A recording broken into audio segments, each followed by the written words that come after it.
Mpendwa wangu, karibu kwenye somo muhimu la leo. Utabarikiwa sana, utajengwa kiimani na kutiwa moyo. Naitwa Emmanuel Mesheleki, mchungaji kiongozi wa kanisa la ICC Mito ya Uzima, Morogoro. Karibu tujifunze.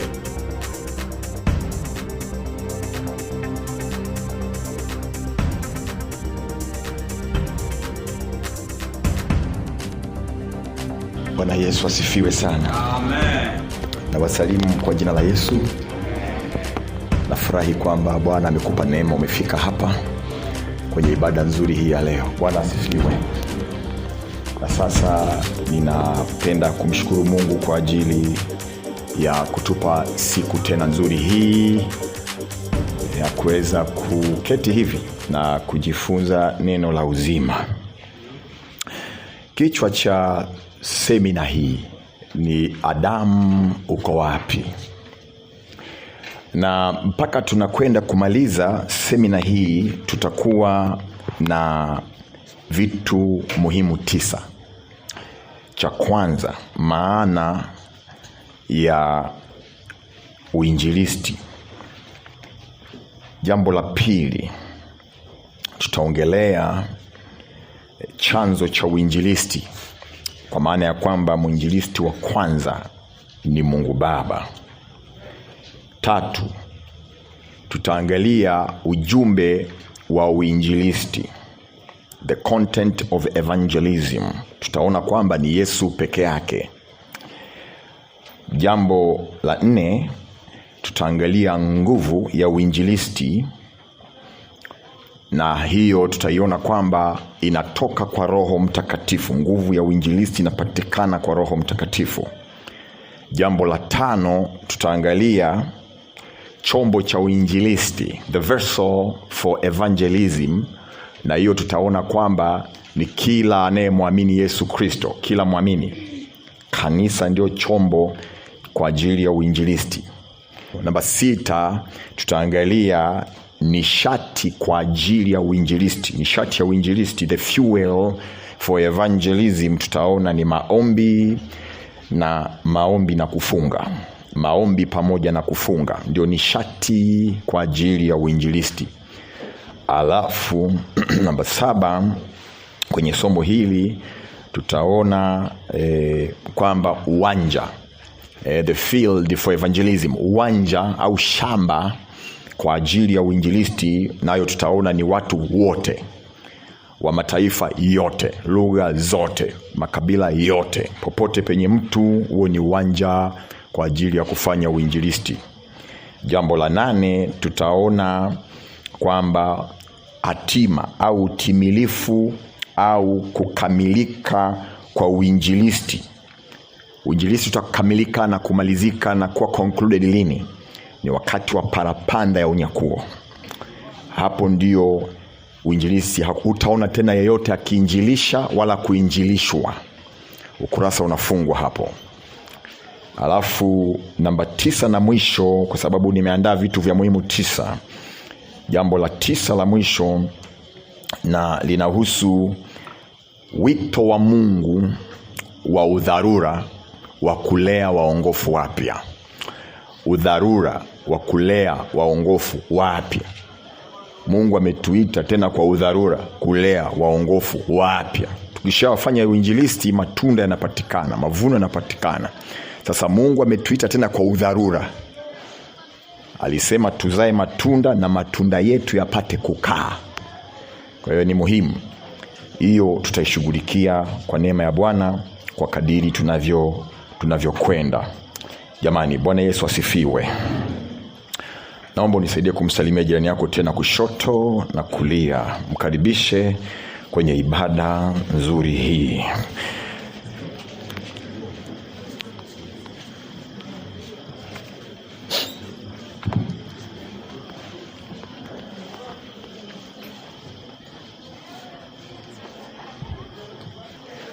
Bwana asifiwe. Amen. Yesu asifiwe. Amen. Bwana Yesu asifiwe. Amen. Pigie Yesu makofi na vigelegele. Pigie tena Yesu makofi na vigelegele. Makofi na vigelegele tena kwa Yesu. Makofi na vigelegele kwa Yesu. Makofi na vigelegele kwa Yesu. Jamani, makofi na vigelegele. Jamani, Bwana asifiwe. Ili neno ni fupi lakini lina maana kubwa sana. La Bwana asifiwe. Mungu Mwana katika Utatu Mtakatifu, tuna Baba, tuna Mwana, tuna Roho Mtakatifu. Huyu Yesu ni nafsi ya pili katika Utatu Mtakatifu. Anaitwa Mwana wa Mungu. Mungu Mwana ni yeye peke yake ndiye aliyevaa mwili akaja akakaa kwetu. Ilikuwa lazima avae mwili kwa sababu mwili, andika, mwili ni wa muhimu kwa ajili ya kazi ya ukombozi na kazi ya wokovu. Anasema pasipo kumwagika, Waebrania anasema pasipo kumwagika damu hakuna ondoleo la dhambi. Ikabidi Mungu ambaye ni Roho avae mwili usio na hatia, avae mwili ulio mtakatifu, awe na damu isio na hatia, ili atimize kigezo cha kuwa mkombozi. Mwana wa Mungu akavaa mwili akaja kwetu duniani akiwa na misheni moja tu, misheni ya uinjilisti, misheni ya ukombozi, misheni ya kumwokoa mwanadamu. Jamani, Bwana asifiwe. Nasema Bwana asifiwe. Nasema Yesu asifiwe. Nasema Yesu asifiwe. Nasema Yesu asifiwe.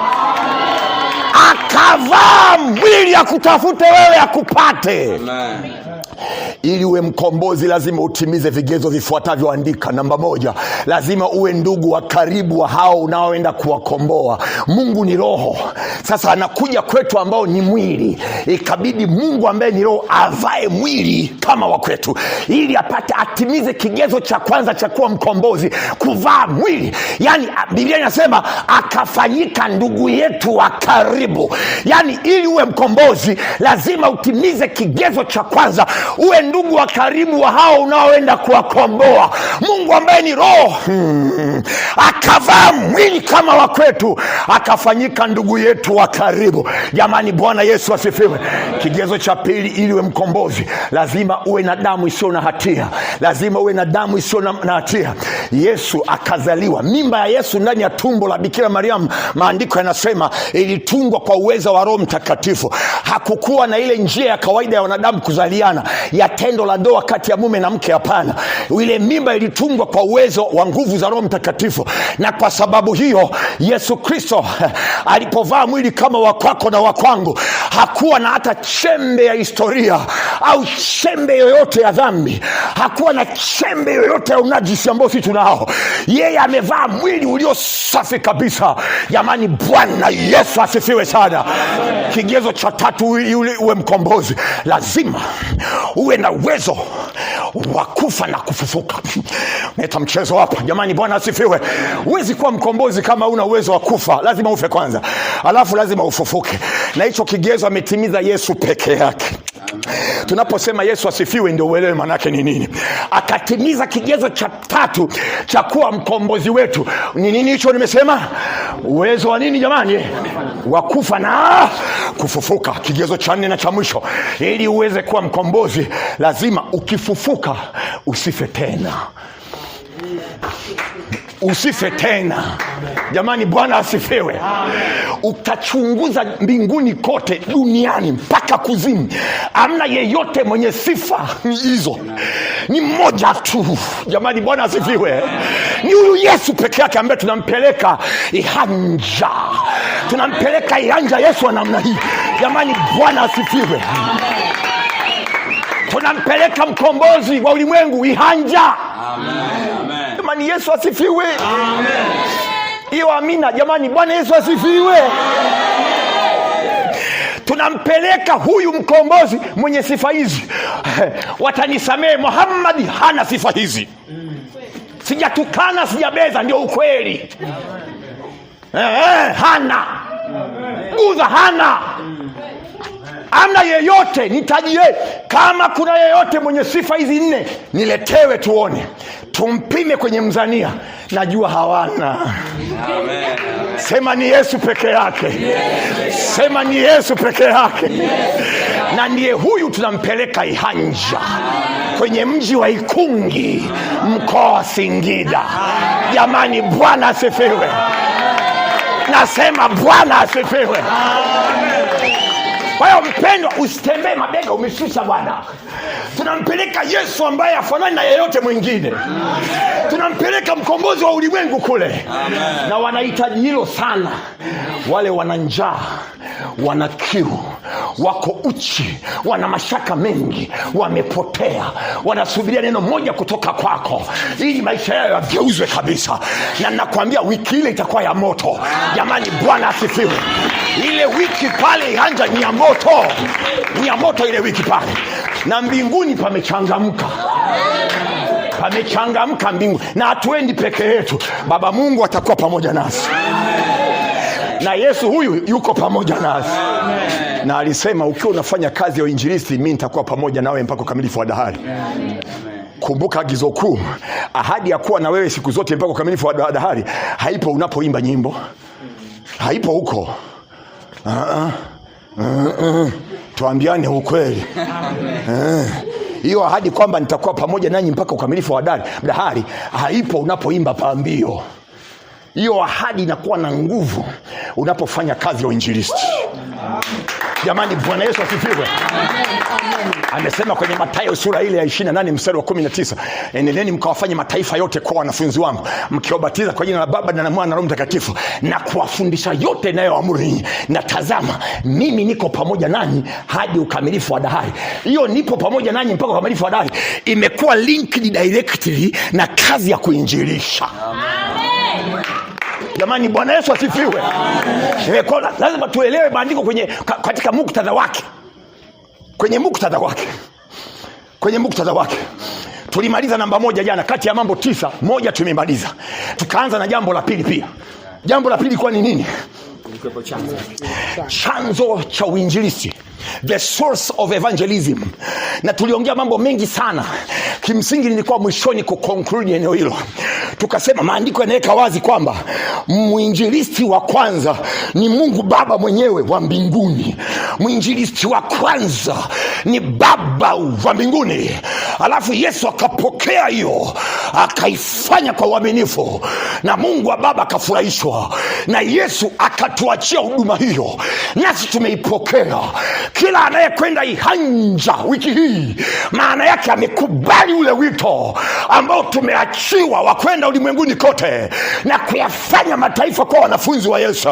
Tutaangalia baadaye, baada ya kuwafanya kwa wanafunzi, lazima tuwafundishe yote ambayo Yesu ameamuru, na hiyo inaitwa disciple making, inaitwa discipleship, kuwalea waongofu wapya. Iko kwenye somo hili. Nadhani kwa neema ya Bwana kesho tutashughulikia eneo hilo. Amen.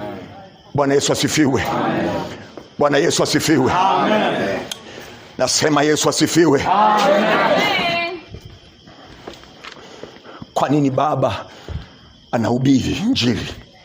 Mungu Baba anahubiri Injili ni kwa sababu tulisema Injili, definition of evangelion, the definition of evangelion, the definition of evangelism, it is maana au tafsiri ya neno uinjilisti ni kufanya nini? Nimekwambia, nilikupa 2 za muhimu jana. 2 za muhimu jana. Ya kwanza nilisema nini? Uinjilisti ni nini? Ni kwenda kuwapatanisha watu na nafsi ya Mungu kwa kutumia neno la upatanisho. Hiyo ndio maana ya uinjilisti. Mtu akishika maiki na Biblia akaanza kutuletea porojo na kutuambia mambo ya familia yake, ana elimu kiasi gani na certificate na diploma na degree na PhD, toka tupishe, unatupotezea muda. Ujumbe ni mmoja tu, patanishwa na muumba wako, na unatumia ujumbe unaitwa neno la upatanisho. Jamani, Bwana asifiwe. Na uzuri wa ujumbe huu hauboi wala uchuji nguvu yake. Hii haiboi wala haichuji. Hata ungerudia kila saa, bado mioyo ya watu ina kiu ya kusikiliza. Hata ungerudi kila siku na ujumbe ule ule, patanishwa na muumba, bado mioyo ya watu inahudumiwa. Jamani, Bwana asifiwe. Uinjilisti maana yake ni kupatanisha watu na Mungu Baba ukitumia neno la upatanisho. Namba 2 nilisema uinjilisti ni nini? Ni kuwanusuru. Neno kunusuru, nusuru, manusura. Neno kunusuru ndio hiyo naitaka mimi. Ni kuwanusuru watu na ziwa la moto. Na ndio tunakwenda kukifanya Ikungi. Jamani, Bwana asifiwe. Amen. Unajisikiaje unaenda Ikungi? Unarudi. Alafu kabla semester inayofuata haijafunguliwa parapanda imelia. Alafu unakuepo hewani pale, ukigeuka unaniona na mimi nakuona. Jamani, Bwana asifiwe. Unajisikiaje? Bado hajanoga. Alafu ukigeuka tena kwa hivi, unamwona mtu mliyemhubiria Ikungi akaipokea injili, mmemnusuru na baada ya kuzimu. Utajisikiaje? Unamwona mtu wa Ikungi anaenda haleluya huko enda juu, alafu akiangalia anakuambia asante mtumishi, ulikuja Ikungi. Amen. Sio, mnanielewa? Sio, mnanielewa? Mtu anageuka na kwa dada, asante ulikuja Ikungi, nilikata shauri Ikungi, umeninusuru na ziwa la moto. Amen. Ile siku itakuwa ya kutisha kwa wenye dhambi. Parapanda itakapolia kwa wenye dhambi itakuwa ni balaa kwao. Itakuwa ni heka kwa wenye dhambi.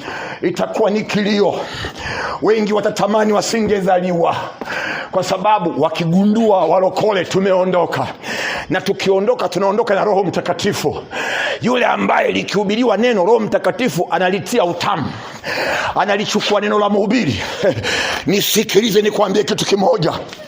Mhubiri akiwa amesimama hapa anahubiri kule, Roho Mtakatifu anakuwepo hapa katikati, anayachukua yale mahubiri ya kutoka kwenye kinywa cha mhubiri, alafu anayaleta ndani ya moyo wa anayesikiliza, alafu anamshuhudia huyu na kumwambia hiki anachokisema mhubiri ni amina na kweli. Bora ungesikia ukapokea, chukua maamuzi hayo.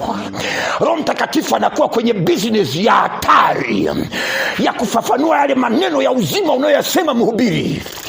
Hata kama usemi kwa ufasaha mzuri, Roho Mtakatifu anayachukua, anamhudumia huyu, anamshuhudia huyu juu ya dhambi alionayo na juu ya hukumu atakayoipata asipotubu dhambi, na anamshuhudia kwamba ukitubu unapata haki.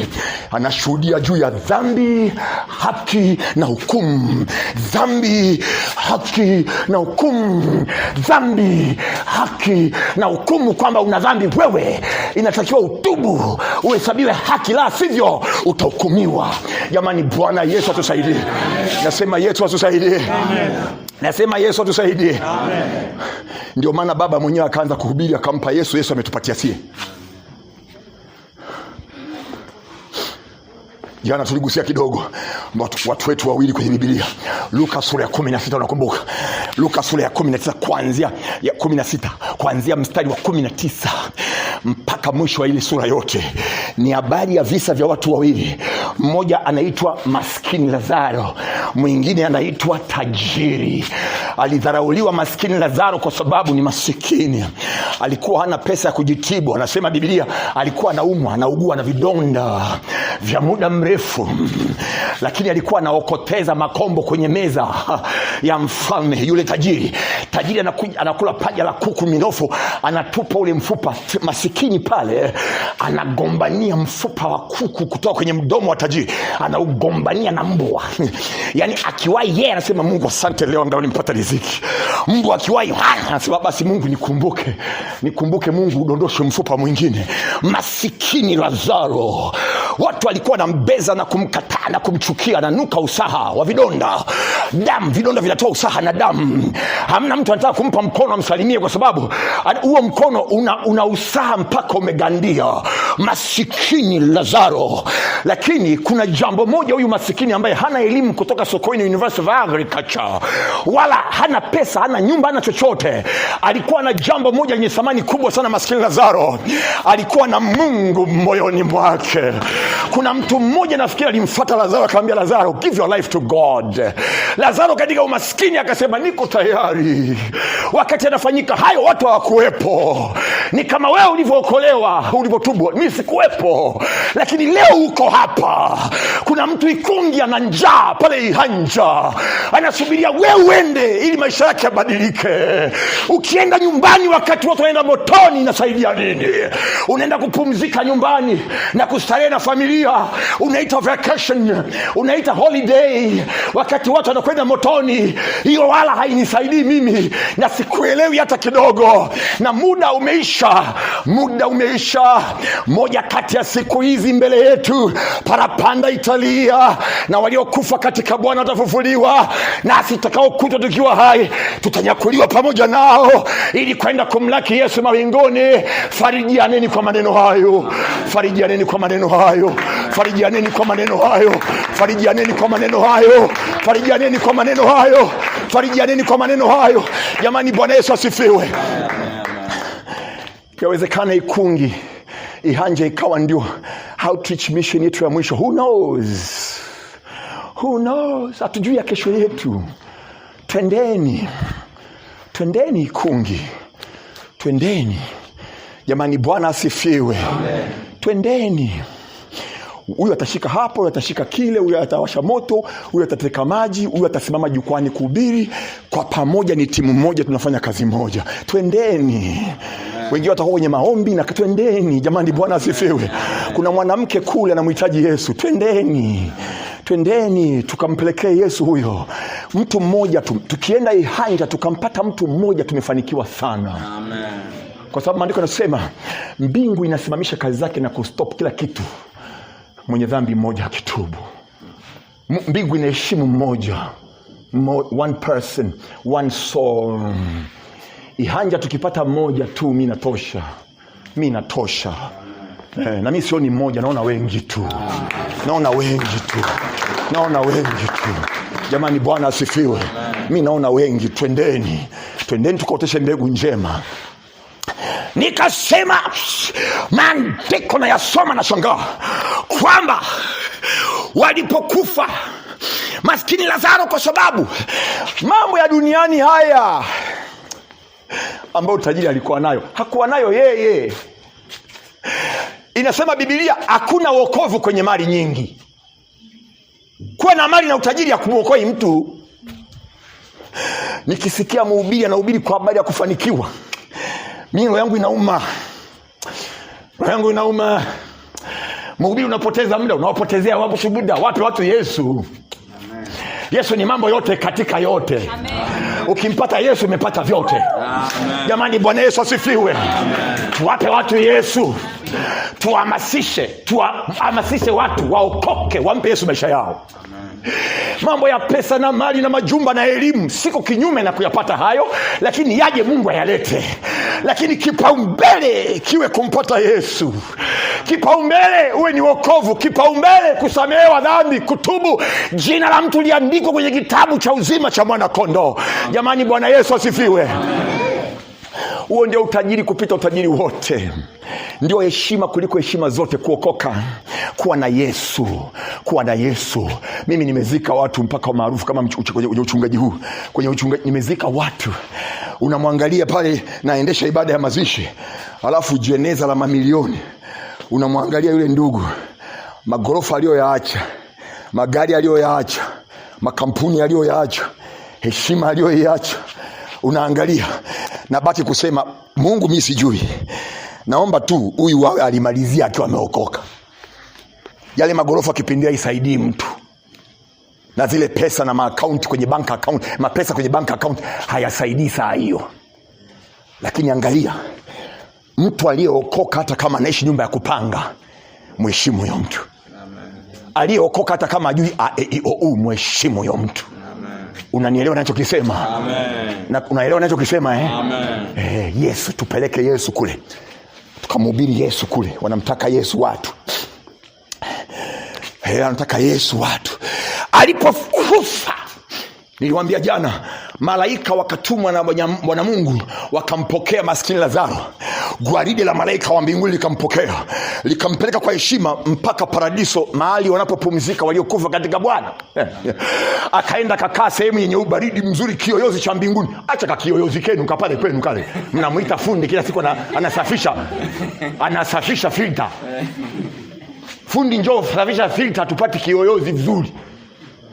Naongelea kiyoyozi ya mbinguni iliyofanywa na Bwana Mungu. Jamani, Bwana Yesu asifiwe. Ametulia yule, sasa hivi anakula kiyoyozi ya mbinguni, maskini Lazaro. Alafu kwa upande wa pili ni kubaya, alikwenda kuangukia tajiri. Ni kuzimu, sehemu ya mateso wanakoenda roho za watu waliokufa kwenye dhambi. Ametua tu hivi, akasema hapa sio pa kwangu. Akaambia tulia, ndio huku. Staili ya maisha yako ndio imekuleta huku.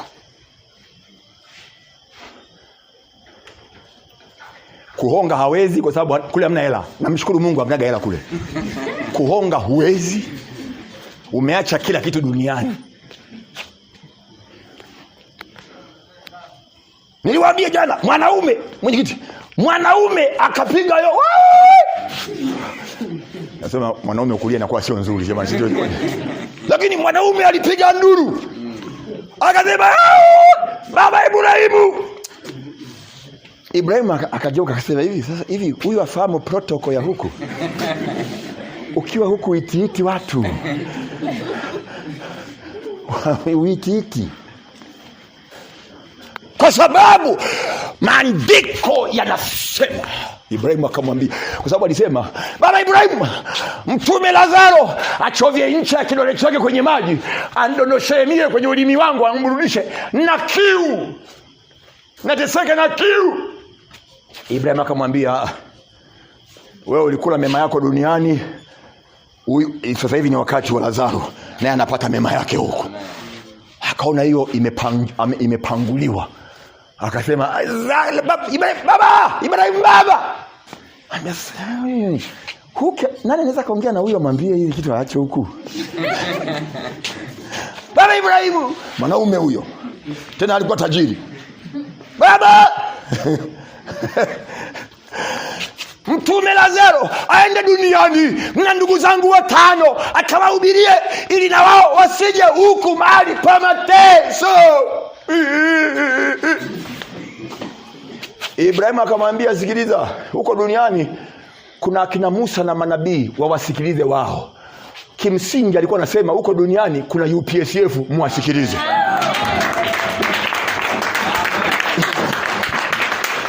Jamani, Bwana Yesu asifiwe. Huko duniani kuna atoki mtu huko, kishaenda utoki. Nikasema hali ya kuzimu pamoja na mabaya yote na mateso na joto na mafunza na kila kitu, lakini walioko kule wana moyo wa uinjilisti, a genuine heart for evangelism. Watu walioko kule ambao wameshakosea, wameangukia na wameona kabisa kumbe walichokuwa wanasema wahubiri ni kweli. Niko huku, mimi ndio shahidi. Sitaki mtu mwingine aje, niishie mimi huku. Baba Ibrahimu, mtume Lazaro aende duniani na ndugu zangu 5 wasije huku. Akaambiwa, "Sasa tunasumbuana, wewe tulia. UPSF wako huko, wasikilize." Na wasipowasikiliza UPSF, anamalizia Ibrahimu anasema, "Wasipowasikiliza UPSF, hata akitoka mtu katika wafu hawatamsikiliza." Kamalizia hivyo. Moyo wa uinjilisti kule kuzimu, anaelewa uinjilisti maana ni nini na faida yake ni nini. Sisi wainjilisti wa huku wakati mwingine tunalegea kwa sababu hatuelewi. Na wakati tunafanya uinjilisti tukitegemea malipo na kutegemea kupigiwa makofi na upokelewe na ndege na msururu. Wasipokuja na ndege na msururu, wakikuita siku nyingine uji, na ukimaliza wakupe bahasha nene. Kama bahasha waliokupa umemaliza sio nene, urudi tena. Mungu atusamee kwa dhambi za reja hizi. Amen.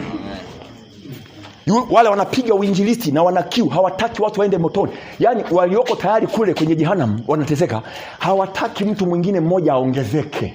Huo ni moyo unapaswa kuwa wa mwinjilisti aliyeko hapa duniani. Amen. Jamani, Bwana Yesu asifiwe. Amen. Wenye huo moyo wataaisha kila kitu. Ni kwenye mabasi mpaka yanajaa, tunakosa pa kuweka, mtakata kwenye keria wengine tukiruhusiwa.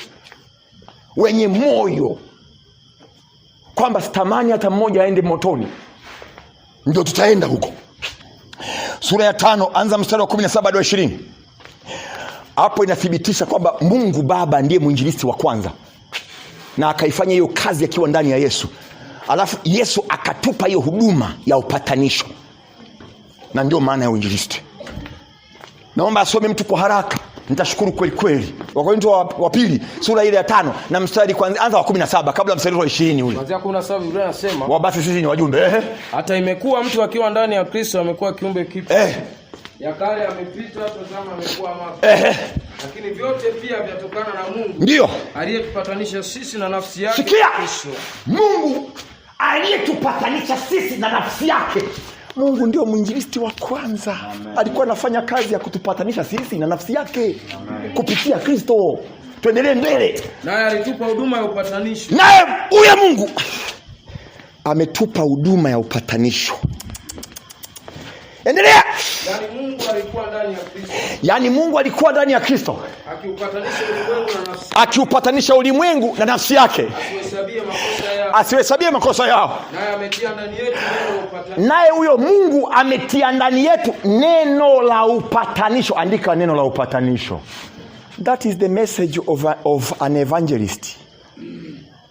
Ujumbe wa mwinjilisti ni neno la upatanisho. Huwezi kuhubiri mpaka unamaliza hujamwambia mtu apatane na muumba wake. Mbona hii ni hasara? Yeye unaongea mpaka unamaliza yani, afu hujamwambia mtu apatane na muumba yani. Una huruma? Mwinjilisti mwenzangu. Muda wa kuhubiri utajiri na magari na nini, be better you. No.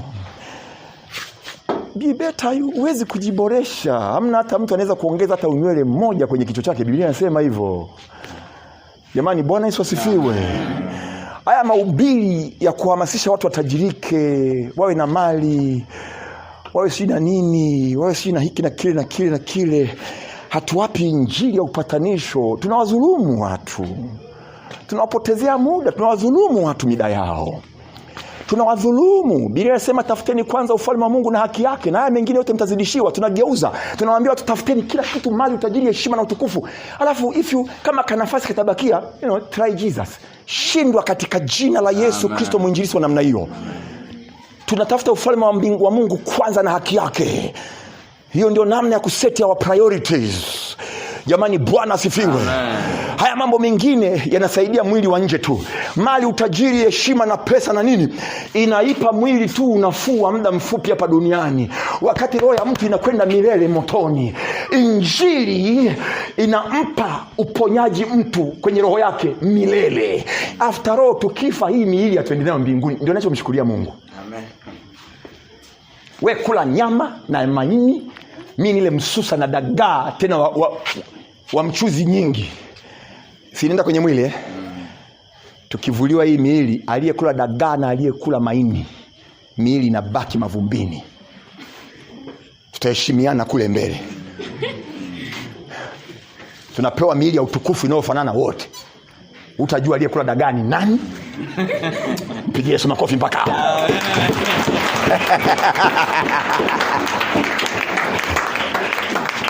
Utajua aliyeendesha gari la kifahari ni nani, na aliyekuwa na baisikeli ni nani, na aliyeenda kwa mguu ni nani.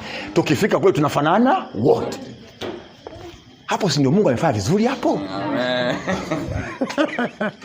Alafu kibao kinageuka. Utukufu wako na wa kwangu hautapimwa kwa sababu ya utajiri na mali na heshima tuliokuwa nayo huku, bali utukufu utapimwa kwa kadiri gani ulifanya kazi ya Mungu kwa uaminifu. Amen. Umeona? Kuna watakao ng'aa kama mwangaza wa jua. Yaani unafika kule, kaka unaitwa nani? Tunafika kule, alafu unasalimia watu, jamani, mmefika, mbarikiwa, unafanya unashinda kumwangalia Alex kwa sababu ni anang'aa kama mwangaza wa jua, kwa sababu alipokuwa huku alifanya kazi ya Mungu. Inanyesha mvua, linawaka jua. Alijituma kwa mali, kwa pesa, kwa muda, na alienda mwenyewe na akatuma watu wengine kwa pesa. Basi kwa kumtumikia Mungu kwa uaminifu, anang'aa kama mwangaza wa jua. Mwingine kama nyota, mwingine anang'aa kama mwezi, mwingine kama nyota ya asubuhi, kwa sababu hata nyota, kila nyota ina fahari yake tofauti na mwenzake. Jamani, Bwana asifiwe. Nasema asifiwe Yesu. Amen. Kwa hiyo kitakachotupa madaraja kule ni utumishi, uaminifu katika utumishi wetu kwa Mungu. Sio mali za huku na utajiri na elimu. Usishangae ukamkuta prof kule unatembea unajigonga samani. Kumbe profuko hapa. Maka ameingia angalau aliokoka, lakini hajafanya chochote kwa Mungu. Hangai. Ila angalau kaingia. Tumpigie hata makofi, ameingia angalau. Unajiuliza, kuna shemasi mmoja viatu vimepauka, visigino vyote vimelika huko, lakini anawahi mapema asubuhi, anafagia na viatu viko kama kuna wale samaki wakavu mnawafahamu pale, kiatu, lakini ni mwaminifu kwa Mungu. Nguo yake ile ile anafanya, na akifanya anunguniki, anafanya kwa moyo kazi ya Bwana na anunguniki. Hana pesa, hana mali, hana heshima, hana chochote kwa duniani hapa, ila anaifanya kazi, anaujenga ufalme wa Mungu kweli kweli. Usishangae unafika kule anang'aa kuliko maelezo. Amen.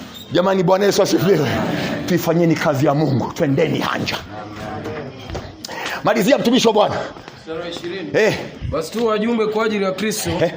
Kana kwamba Mungu anasiko vinywa vyetu. Waomba ninyi kwa ajili ya Kristo. Mpatanishwe na Mungu.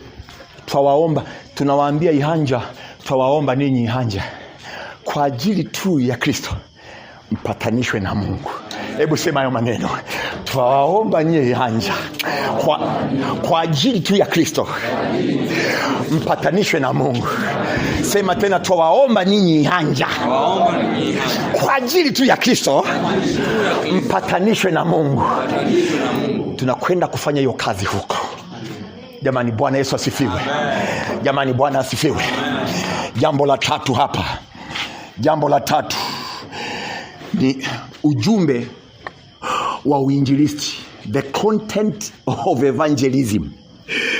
Ebu Wakorintho wa kwanza sura ya 2 mstari wa 2 anasema, mimi sitaki kuona chochote kwenu. Paulo anawaambia wandugu wa Korintho, wapendwa, sitaki kuona chochote kwenu, nataka nimuone Kristo tu na yeye amesulubiwa. Msiniambie kwamba mna majengo makubwa ya kifahari ya ibada ya kiasi gani. Sitaki hayo. Sijui nimeoa mwaka huu. Sitaki hayo. Mtume Paulo, ulipoondoka karudi, nimeolewa, angalia na pete yangu nimeolewa. Sitaki hayo.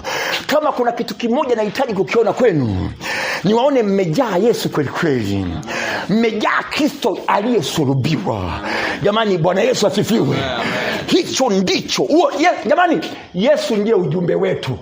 Maana yake ni hii, tuwaambie watu Wakorintho wa kwanza sura ya 15 mstari wa kwanza mpaka wa 4, na hilo andiko kimsingi ndio injili. Ukitaka kujua maana ya injili, soma Wakorintho wa kwanza sura ya 15 na ule mstari wa kwanza mpaka wa 4, ya kwamba Kristo alisulubiwa kwa ajili ya dhambi zetu. Ni dhambi, andika hapo. Changamoto ya kwanza kubwa mbaya ya mwanadamu ni dhambi tu, sio maskini, sio global warming. Is never global warming. Sio njaa ya chakula, sio ukosekanaji wa maji. No, the biggest problem of the human mind, the mankind, is sin. S-I-N, sin. Dhambi ndio issue. Dhambi ndio shida yetu kubwa, sio kukosa pesa wala mali. No. Tatizo la kwanza kubwa baya la mwanadamu ni dhambi. Dhambi ndio imefungulia vifo, magonjwa, umri kuwa mfupi, wanawake kuzaa kwa uchungu, kuchomwa miba, uadui, vita. Chimbuko la mabaya yote ni dhambi. Na Yesu alikuja akasema alikufa kwa ajili ya dhambi zetu. Kusoma pale anasema pia akazikwa, alafu akafufuka. Unaona ubatizo hapo, ubatizo wa maji mengi. Ukisimama ndani ya maji unatangaza kwamba nimekufa pamoja na Yesu Kristo kwa njia ya ubatizo. Mchungaji anapokupeleka ndani ya maji unasema nimezika utu wa kale, nimezikwa pamoja na Yesu kwa njia ya ubatizo. Ukiibuliwa kutoka kwenye maji na mchungaji unasema nimefufuka pamoja na Kristo kwa njia ya ubatizo katika upya wa uzima na katika utii kwa Mungu. Jamani, Bwana Yesu asifiwe. Na hiyo ni injili, pure gospel of reconciliation. Na hiyo ndio tunataka tuipeleke kule ihanja. Jamani, Bwana Yesu asifiwe. The message for our evangelism, tangu unafungua mdomo mpaka unamaliza, wape watu Yesu. Jesus is the answer for the world today. Jamani, tuko pamoja eh? Jesus is the answer for the world today. Sio mwanasiasa. Mwanasiasa anajibu. Si unaona kwenye siasa kule eh? Nichagueni, nina majibu. Mnamweka hapo, mnabaki midomo wazi.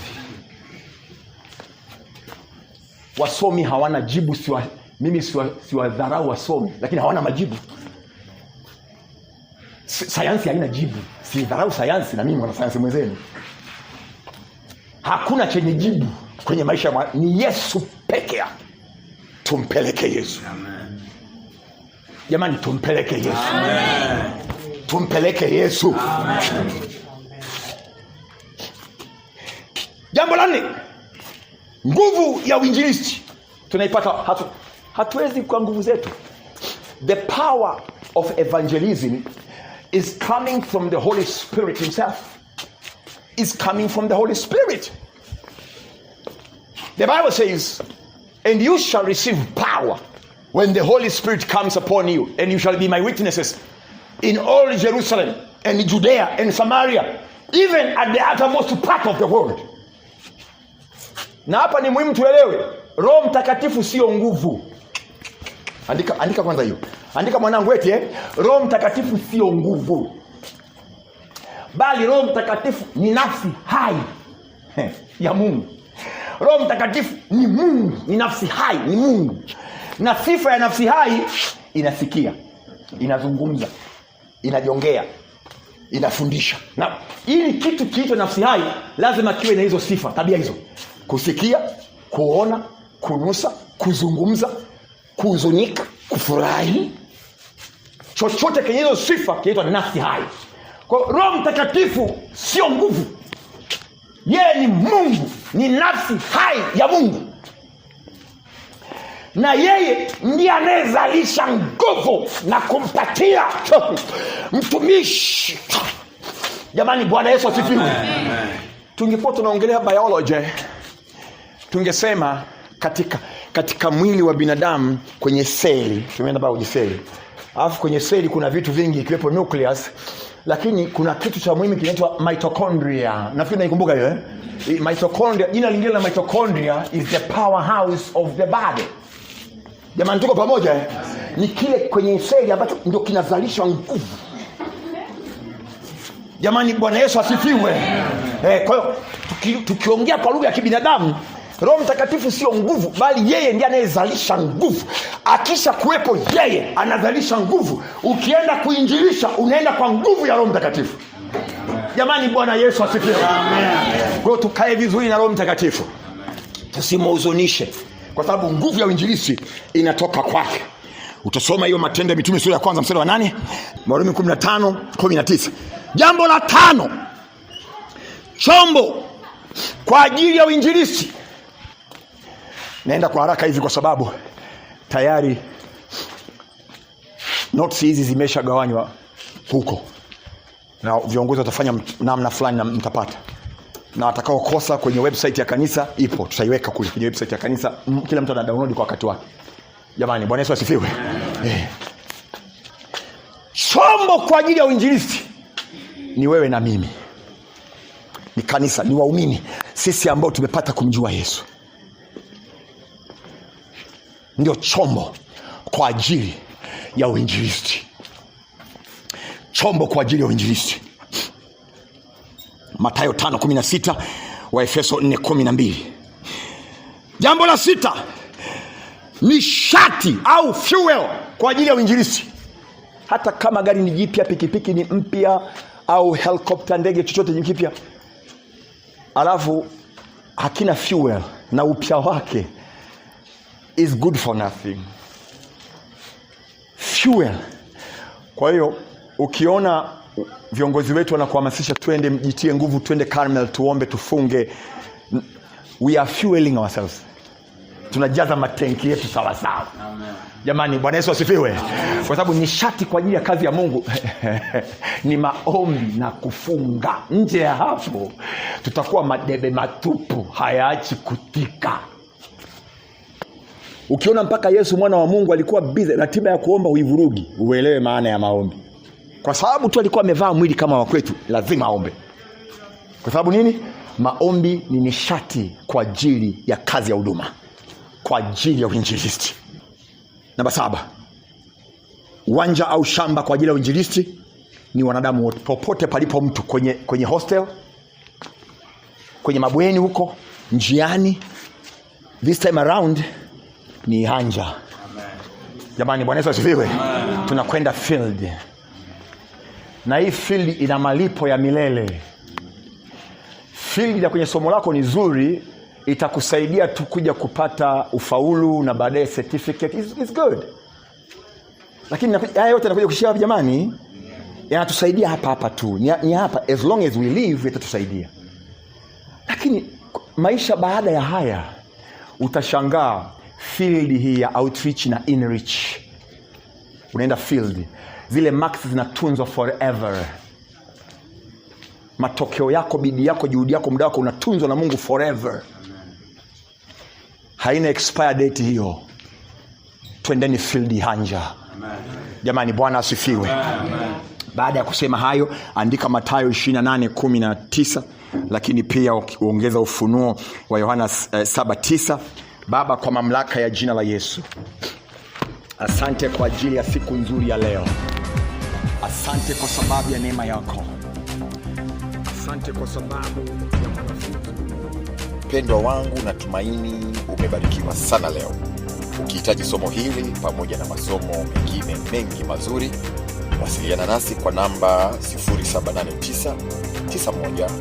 0789917700.